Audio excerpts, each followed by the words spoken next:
On va essayer. Nous sommes au Ghana et on évoquait donc ces poches de sang et médicaments qui tombent du ciel, livrés par drone. Non, mais écoutez, je crois que il faut que les Ghanéens, je crois que les Rwandais, les Tunisiens l'ont déjà expérimenté. Bon, si les Ghanéens veulent le faire, je crois que le gouvernement ghanéen est un gouvernement, c'est des gens qui sont bien réfléchis. Hein. Donc, en le faisant, il y a déjà les pour et les contre. Donc, ce que nous allons attendre pour voir, dans un an, qu'est-ce que cela va donner comme résultat. Jusque-là, au niveau du Rwanda, on ne nous a pas encore dit ce que ça donne. Non, on ne nous a pas dit ce que ça donne. Mais au Ghana, qu'on sache au moins ce que ça va donner. Bon, donc, il faut d'abord savoir celui qui a commencé avant. Oui, si le résultat est probant, si aujourd'hui le Ghana suit le pas de ces pays-là, c'est parce qu'ils ont estimé quand même qu'il y a eu des résultats. Ça, on peut le concevoir ainsi. Le Rwanda n'a pas dit si c'était vraiment bon. On peut le concevoir ainsi. On n'en sait rien. Bon, donc, on va laisser le gouvernement ghanéen, qui a le chef de l'État qui est en train de développer un programme pour, dans son idée, c'est d'améliorer le niveau de santé de ses compatriotes. Donc, on attend de voir ce que ça va donner. Je ne suis pas en train de voir le gouvernement ghanéen déverser de l'argent dans ce qui ne peut pas contribuer à l'amélioration des conditions de santé de ses compatriotes. Donc, on attend de voir ce que ça va donner. C'est naturellement, il y a certainement comme on le dit tout à l'heure, il va y avoir quand même de défaillances. Dans cette expérimentation, on va voir ce que ça va donner. Mais ce qu'on oublie de dire quelque part, Dominique, c'est que ce n'est pas simplement parce que des gens meurent, parce qu'on n'arrive pas à leur envoyer les poches de sang. Des fois, c'est que le sang même n'est pas là. En réalité, c'est pourquoi moi, j'opte beaucoup plus pour une sensibilisation, pour que les populations, les gens puissent donner du sang, puisqu'ils puissent avoir du sang disponible. Parce que, par exemple, je donnais un exemple tantôt, quand je prends mon village, il y a un village que je connais qui s'appelle Pédina. C'est dans le Wawa, la préfecture de Wawa, où c'est difficile d'accès, il n'y a pas ni vélo, ni moto, c'est seulement à pied qu'on va là-bas, si tu as des kilomètres. Oui, un drone peut amener le sang. Seulement, le drone va amener le sang pour qui fasse la transfusion. Qui fasse la transfusion. Il n'y a personne. Aucun médecin, aucun dispensaire, aucune infrastructure. Donc, je crois qu'il faut partir de là. Construire des infrastructures et qu'il y ait un personnel adéquat et penser. Je ne vois pas les gagnants à ce niveau. Il y a des, je ne vois pas. Il y a des hôpitaux, il y a des centres de santé. Non, c'est vrai, le Ghana est très avancé. Ça, je le dis. Ça, je le reconnais. Par exemple, leur traumatologie à choses. Dénou, mais c'est très très performant. Moi, je connais un malade qui a fait un accident. Au CHUTOCON, on lui a dit de préparer 1 million. Le gars a traversé la frontière avec 150 000 et revenu avec la monnaie. Bon, ça c'est... Non, c'est une réalité parce que là-bas, les médecins sont vraiment sérieux. Ils se disent que non, il ne faut pas anarquer parce que ici, tu arrives, on te prescrit une opération alors qu'il suffit de te placer le plâtre. Et puis c'est bon. Mais lui, ici, on dit, il faut opérer parce que dans l'opération, tu vas acheter le matériel d'opération. Et le matériel est vendu par des gens. Qui? Les médecins. Et tout ça là, ça fait pâté. Alors que là, le gars est allé là-bas, on lui a juste platé un plâtre et puis il est revenu, bien guéri, il est sur pied. Donc je dis, il faut justement travailler, avoir un personnel qualifié. Les histoires de... D'ailleurs, il faut voir, c'est budgétivore. On parle de 12 millions de dollars, ça fait pratiquement et 6 milliards de francs CFA pour juste des drones. Alors que ça, je crois que ça peut permettre de construire d'autres centres de santé, former d'autres médecins et déployer des médecins dans ces centres pour que vraiment... Parce que vous savez aussi, dans certains coins reculés, les médecins refusent d'aller parce que les conditions... de vie dans ces localités ne sont pas attrayantes et qu'ils se disent que bon, et puis il n'y a rien d'incitatif non plus pour les encourager à aller. Donc voilà ce que le gouvernement devait faire pour que vraiment dans ces zones reculées, il puisse avoir des médecins disponibles, des dispensaires, du matériel et que bon, de verser 7 milliards dans des histoires de drones où les Américains ont fabriqué pour venir. Arrêtons de consommer tout ce que les Blancs nous déversent. Parce que parfois là, on voit un cours derrière, mais derrière, c'est rien, c'est juste une chimère. Parce que ça, ce que ça coûte, mais je vous dis que ça peut servir, c'est des intérêts. Bon, peut-être celui qui commande ou bien celui qui a convaincu le président que oui, ici c'est bon, il a sa commission derrière. Et le fabricant et finalement la population n'a pas grand-chose. Moi, je crois qu'il faut cesser de faire parfois la politique du folklorique. Il faut aller vers le concret, vers l'essentiel. Et l'essentiel, c'est qu'il y ait beaucoup de médecins disponibles, beaucoup d'infrastructures, beaucoup de dispensaires, et que, créer des centres de banques parce que pour avoir une banque de sang, c'est des infrastructures également. On ne collecte pas le sang pour mettre ça sous l'arbre. Il faut avoir du matériel, il faut avoir ce qu'il faut pour que vraiment. Au Russe, ici, les autorités ghanéennes peuvent dire, comme Dominique le dit, il faut construire des routes, des banques de sang et tout, mais il faut parer aussi à l'urgence. Oui, alors, pour parer à l'urgence, c'est pour ça que je dis c'est difficile de critiquer quelque chose qui peut sauver des vies. Mais à un moment, il s'agit d'un pays. Donc, il faut avoir une vision à long terme. Une vision qui va arranger tout le monde. Et à mon sens, je ne vois pas cette solution de société américaine qui viendrait pour 2-3 ans avec des drones achetés à l'extérieur, maintenus par l'extérieur, sauver la question sanitaire au Ghana. Non. Moi, j'ai une vision un peu plus large où les États seraient un peu plus réalistes. Et cela passe, à mon sens, par sauter les frontières. Je trouve que, par exemple, je donne un exemple. Si je prends par exemple le cas du Togo avec le projet d'hôpital super équipé que l'on prévoit. De référence, voilà, de référence, dit-on. Ben, cet hôpital-là, on le mettra peut-être à Lomé. On ne va pas en mettre un à Lomé, un à Kara, un à Sokodé, c'est pas possible. Je doute que l'État togolais en ait les moyens. Vous allez au Ghana, ils vont avoir des hôpitaux de référence. Mais c'est compliqué de les avoir sur toute la couverture du Ghana. Pire, on a des États qui sont sous-peuplés. Vous me parlez de 30 millions avec une superficie qui vaut celle de l'Angleterre. Au Togo, on a une superficie qui est plus grande que celle de la Suisse, des Pays-Bas, même de la Belgique, avec une population qui est à peine de 7 millions. Alors, à un moment, il faut qu'on rentre dans une certaine sagesse. Quand on a une capitale comme Lomé, qui a 2 heures et demie d'Accra, 1h30, 2 heures de Cotonou, Kpalimé qui a quelques heures, même pas, peut-être de haut, Kara qui n'est pas trop loin d'une grande ville du Bénin, qui est Natitengou, par exemple. Je pense qu'il est possible, à un moment, de faire un hôpital spécialisé, par exemple, dans le cérébral au Togo, de faire un hôpital spécialisé dans la cardiologie au Bénin, à Accra, de faire un hôpital spécialisé dans, c'est pas une autre branche à Natitengou, et de faire en sorte que, quand il y a des malades qui sont à un niveau excessif, on puisse, par le biais d'un hélicoptère, avoir un héliport, et évacuer ce malade sur Accra, évacuer sur Cotonou, évacuer sur Natitengou, ou d'évacuer de Natitengou à Kara. C'est possible. C'est possible. Mais cela demande, comment dirais-je, des investissements solides. Et les investissements solides, c'est déjà dès l'éducation. C'est les écoles, c'est la formation, c'est les universités, c'est ouvrir les spécialités, c'est échanger, c'est-à-dire c'est donner la possibilité, par exemple, d'avoir des élèves médecins qui vont aller sur Accra, à l'université d'Accra, à Legon peut-être, d'avoir des universitaires ghanéens qui vont venir à Lomé pour apprendre un certain nombre de rudiments, et ainsi de suite. Il faut faire sauter les frontières parce que sinon, on s'expose à ça. On s'expose à des gens qui vont vous dire vous n'avez pas l'expertise, et comme vous n'avez pas l'expertise, nous avons des solutions pour régler votre problème. Alors que je pense très sincèrement que sur 50 ans, on a assez d'intellectuels. On a une jeunesse dynamique, on a une jeunesse qui innove, on a des start-upers. On a eu un jeune burkinabé dernièrement qui a inventé quelque chose de quoi conserver au frais. Personne n'en parle. Mais voilà, on a de la matière. Maintenant, il faut pouvoir donner la chance aux gens de la mettre en pratique. Finalement, c'est un effet d'annonce. Oui, pour moi, c'est... Non, c'est un effet d'annonce. Bon, c'est vrai quand même que il y a du folklore qui l'entoure, comme on l'a dit tout à l'heure. Beaucoup de pays africains aiment ça, lancer des trucs en grand pompe.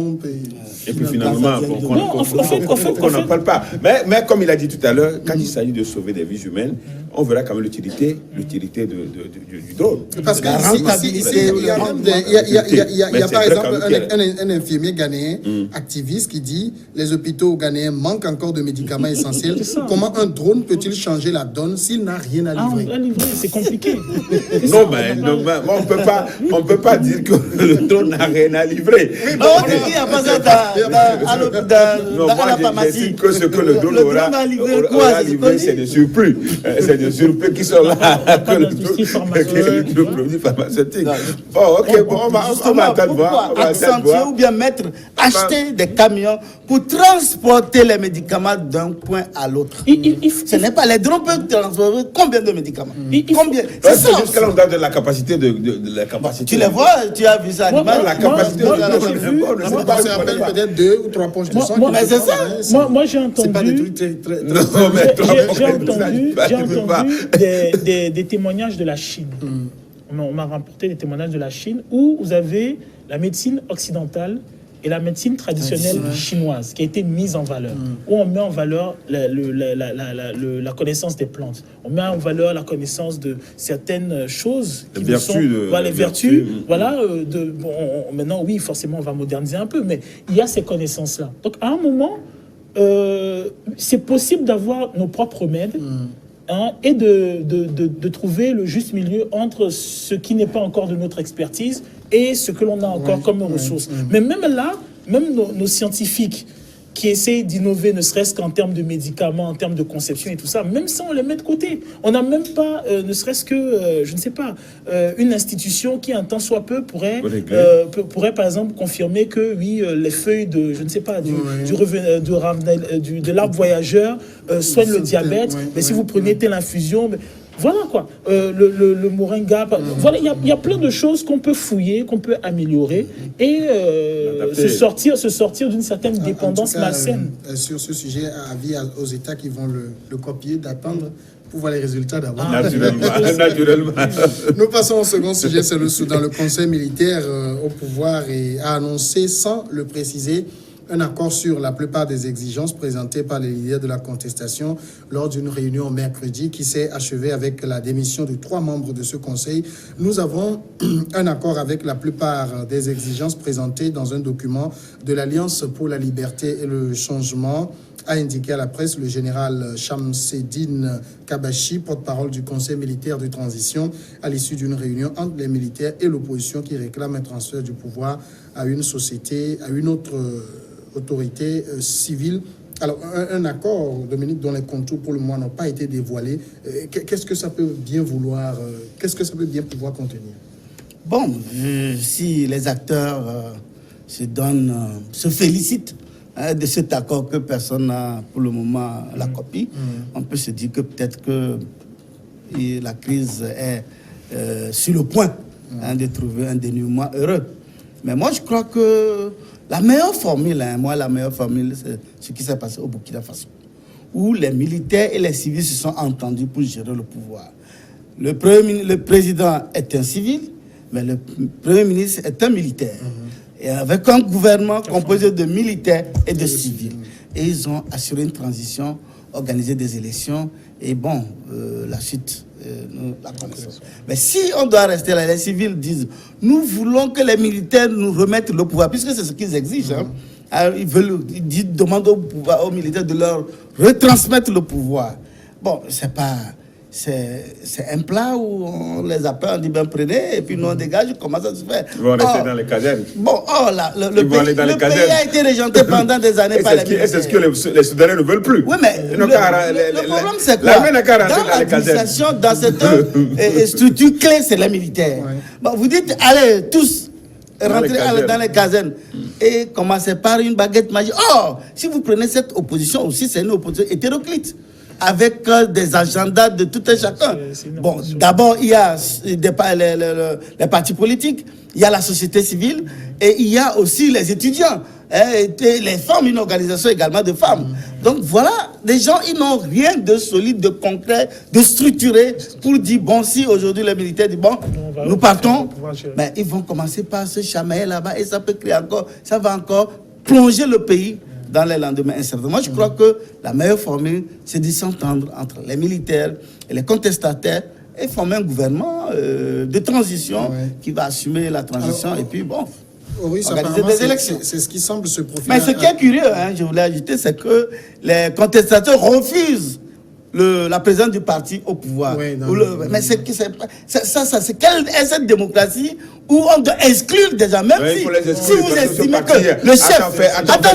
Attention, si le chef a fait du mal il a été arrêté, mais Ouais. le parti, ce n'est pas tout le parti. Non. Et que ça aussi, c'est qu'en résolvant un problème comme ça, c'est qu'on crée un autre précédent dangereux. Et le jour où je suis vont se lever, ils vont se soulever. Ils n'ont qu'à Non, goûter à l'explosion. ce n'est pas une histoire de goûter, mais il faut avoir une vision pour le pays. C'est ça qui est, c'est de ça qu'il s'agit, mon Ici, frère. Maurice, un des leaders de la contestation qui était à la réunion, Ahmed Al-Rabia, il a dit que les deux partis avaient également convenu de former un conseil conjoint. Donc finalement, on va tendre vers cela, former un conseil où il y a des militaires et des civils. Oui, je pense que cela est la meilleure. Alors, ça peut ne pas plaire à tout le monde, mais c'est l'optique la plus pragmatique parce que le Soudan est une zone stratégique. Moi, généralement, quand je résume, je dis le plus gros fantasme des Occidentaux, ça a été le Nil. Et quand ils ont découvert le Nil, ça a été de chercher les sources du Nil. Et les sources du Nil, c'est la Nubie. C'est toute la Nubie, tout le Soudan, jusque le bassin du Congo et tout ça. Voilà, c'est une richesse. Il y a tellement de richesses là-bas que même les plus gourmands ne savent même plus par quel bout commencer. Et malheureusement pour les Soudanais, pour cet État-là, c'est que c'est un État qui s'est mordu la queue. Parce que si ils avaient assuré une pérennité équitable à toutes les peuplades qui se trouvent sur ce territoire-là, les Américains ne se seraient pas servis des dissensions internes pour créer le Soudan du Sud, diviser le Soudan du Sud, couper. Alors c'était toute la voilà, c'est là où couper l'approvisionnement du pétrole. Les uns ont le pétrole, la partie pétrolière, et les autres ont les tuyaux, c'est-à-dire ils ont tout ce qu'il faut pour évacuer le pétrole. Et on a coulé un pays comme ça, on a déstabilisé un pays comme ça. Donc je pense que là où cette solution est pragmatique, c'est que je pense que on a des militaires qui, à force d'avoir été ostracisés internationalement, connaissent la réalité du problème, et de nouveaux arrivants qui sont les opposants, qui parfois, parce que il y a ça aussi, c'est-à-dire parfois on oublie, on est trop dans l'automatisme en pensant que ceux qui peuvent être opposants sont sains. Parfois vous avez des opposants qui sont cooptés. Et qui sont cooptés par qui? Par des puissances. Aussi, par des puissances. Maintenant, des agendas que vont faire ces puissances? Donc, il faut vraiment un équilibre juste pour que le Soudan reste intègre et reste indépendant. À défaut de quoi, on peut avoir une nouvelle Libye ou carrément un pays qui va être phagocyté. Parce que le problème avec le Soudan, c'est que qui dit le Soudan touche au Tchad. Et parle du Darfour également, voilà, parce que les gens le Darfour, ont des velléités de créer un État. Il y a deux grosses bombes au niveau du Soudan. Vous avez le Tchad avec la portion du Darfour, et vous avez la Centrafrique, dont le problème n'est pas réglé. Donc à un moment, c'est vraiment une situation, surtout un pays qui a une armée forte, avec des armes, une monnaie forte, qui a une certaine indépendance, qui a été fichée au noir. C'est compliqué. Donc, vaut mieux peut-être, oui, de façon pragmatique, même si on l'aurait souhaité, avoir quelque chose de civil, d'avoir une transition civile-militaire, mais qui aboutira quand même à des militaires, à des élections, avec des militaires dans les casernes et une confiance quand même. Alors justement, parce qu'il faut actuellement que les contestataires comprennent qu'on ne peut pas faire sans l'armée. Oui, ben c'est tout à fait normal. On ne peut pas faire sans l'armée. Vous savez, l'armée est une institution qui protège, qui défend l'intégrité territoriale.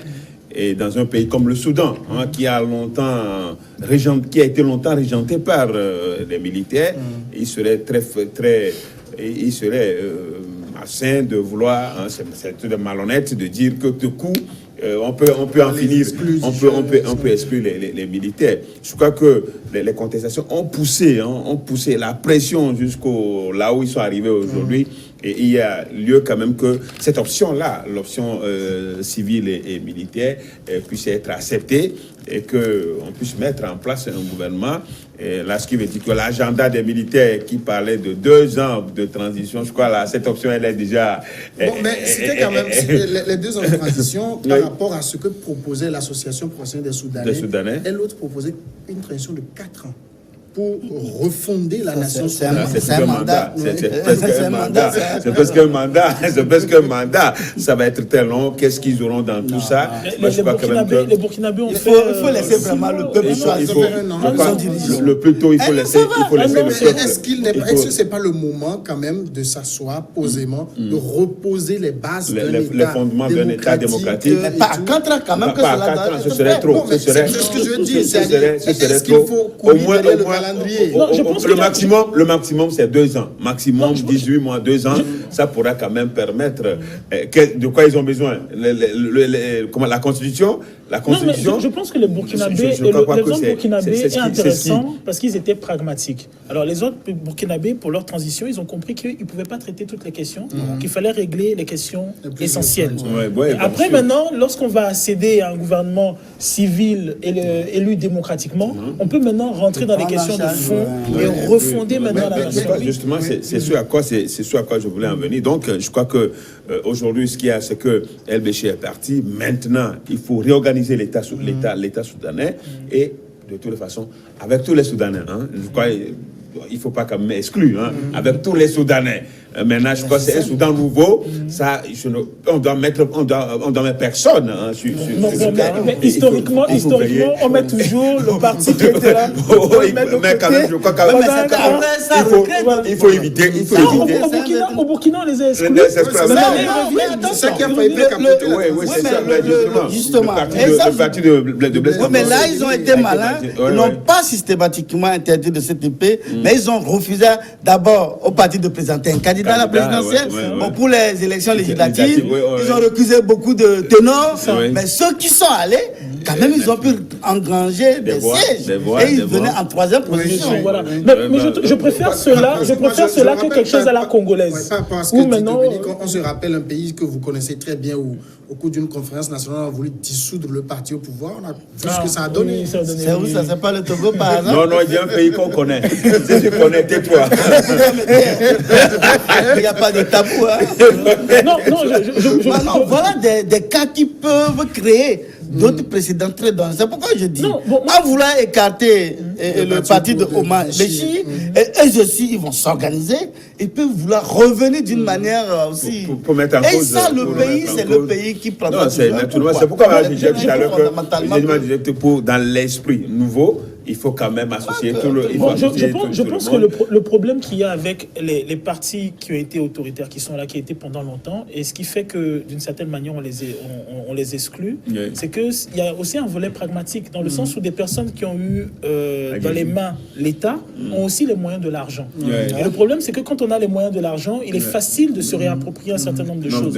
Donc je pense que... Et même de l'électorat. Voilà. Donc je pense qu'il y a une certaine volonté de rééquilibrer les choses qui font que, alors, dissolution peut-être c'est trop, parce que je pense que ça va à l'encontre de certaines choses, mais s'arranger que des garde-fous de manière à ce qu'il y ait un peu plus d'aération, un peu plus d'équilibre. Juste pour abonder dans ton sens, pour dire que, vous savez, au début de la transition au Burkina Faso, le CDP, le parti de Blaise Compaoré, a organisé un meeting géant au stade de Ouagadougou, avec des posters géants de Blaise. Voilà. Il fallait voir comment le stade était plein à craquer. Et quand il parle, il dit oui, c'est notre chef, il est toujours avec nous. Et il faut voir la réaction de la foule. Mais c'est ce qui a amené le gouvernement de transition à tout faire pour bloquer une candidature c'est parce que les gens malgré l'intervention de la Cour de la CEDEAO qui a cassé cette décision, mais ils ont maintenu parce que effectivement, si ce parti avait un candidat, il risquait de reprendre. C'est pourquoi ce qu'on lui disait, ils ont de l'argent. Ils ont de l'argent. Donc comme ils ont de l'argent, il faut les marginaliser, c'est un peu pour équilibrer, parce qu'ils ont de l'argent. Non, en réalité, au nom de la démocratie, il n'y a pas question de marginaliser. Non, on laisse tout le monde postuler. Et que le meilleur gagne. Ils ont trop fait le pouvoir, mais là, cette fois-ci, il faut équilibrer. C'est ça l'équilibre dont tu parles. Ceux qui ont pris le pouvoir, ils sont doux. Ce n'est pas les mêmes venus du pouvoir. Mais attention, c'est les dissidents du pouvoir. Ce qui est beau dans ça, justement, c'est que, effectivement, ceux qui sont venus au pouvoir sont des dissidents du CDP, de l'espace au pouvoir. vois. Voilà, avant que Blaise ne se fasse renverser, Ouais. mais du coup, ça atténue le ressentiment de beaucoup de personnes. Ouais, bien sûr. Et cela fait qu'on a pu Accorder, accepter beaucoup plus facilement Kaboré. Kaboré. Alors, Voilà. mais ici, au Soudan, n'oublions pas, il s'agit des militaires, des gens qui ont la calache. Et si on veut coûte que coûte les mettre à l'écart, ils peuvent changer de réaction aussi. Oui, non, je crois quand même qu'aujourd'hui, il faut quand même, aujourd'hui avec les armes, c'est vrai quand même qu'ils peuvent faire beaucoup de choses, mais ils savent déjà que ce qui est arrivé à leur patron, El-Béchir, ça peut leur arriver. C'est pourquoi dans les échanges, dans les discussions, ils sont plus, comment on l'appelle, ils sont plus doux parce qu'ils savent que à l'heure là, il va falloir quand même qu'ils essayent de revoir la situation. Mais toutefois, il y a ce qui est très très important et que je crois qu'il y a la communauté, c'est comment on l'appelle, l'Union africaine, l'Union africaine aussi qui demande une transition. Maintenant, ils donnent 15 jours. Ils avaient donné 15 jours, maintenant ils ont donné 3 mois. Samuel, l'Union africaine était où quand Samuel, là est toute la question. C'est la question qu'on peut se poser. Non, on va observer la pause parce que c'est la question qu'on se pose.